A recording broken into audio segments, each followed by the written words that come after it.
এই মেয়ে, তোমার হাতে এগুলা কি? আমি তো বুঝতাছি না এগুলা কি। এগুলো হচ্ছে ফুল। কি ফুল এগুলা? এইগুলো হলো ঘাস ফুল। ঘাস ফুল? এইটা হইলো যে কি বলে নিম পাতা।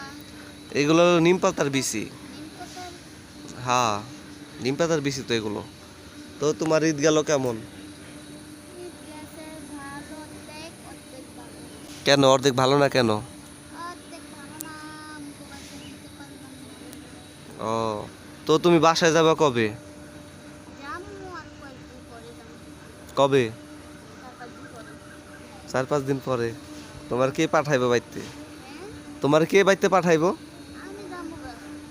আমি যদি না যাইতে দিই, তোমার কে যাইতে দিব? আমি নিজে নিজে তুমি যাবো। যাইবা কোরবানি দিতে, না, কাহিনী করবা না। না, না, এটা হবে না। তো রান্না বান্না করছো দুপুর 1টা বাজে? হ্যাঁ, কি রান্না করছো? ডাল, আলু ভর্তা, মাংস। আচ্ছা, ঠিক আছে। ভালো খাবার তো নাকি? তো দিনকাল কেমন যাইতেছে তোমার, সেটা বলো। যাইতেছে, যেরকম আছি আমি সেরকমই যাইতেছে। তাই? যাক, ভালো। তো তুমি কিন্তু আগের থেকে মোটা হয়ে গেছো গা, এটা তুমি জানো? কে বলছে আমি মোটা হয়ে গেছি? দর্শকরা কমেন্টে বলে যে তুমি বলে মোটা হয়ে গেছো, এর জন্য বলতাছি।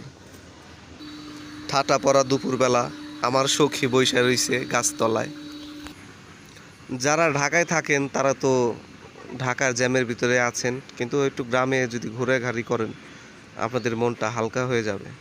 আমরা কিন্তু গাছের সাথেই বসবাস করি, এক কথা বললেই হলো কি, হ্যাঁ, আমরা প্রাকৃতিকের সাথেই বসবাস করি। মানে আমাদের এখানে অনেক গাছ।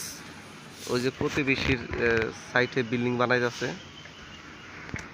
আর আরেক প্রতিবেশীর সাইটে যে মোটর মোটর থেকে পানি ভরে পড়তাছে, তার 10 দিন ধরে বলি, সে শুনেই না, বাসায় কেউ থাকে না।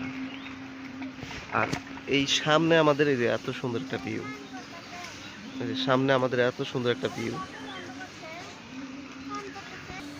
তো গতকালকে নিম গাছ কাটছিলাম, আপনাদের ভিডিও দেখাতে পারিনি, আমাদের এখানে অনেক নেটের সমস্যা ছিল।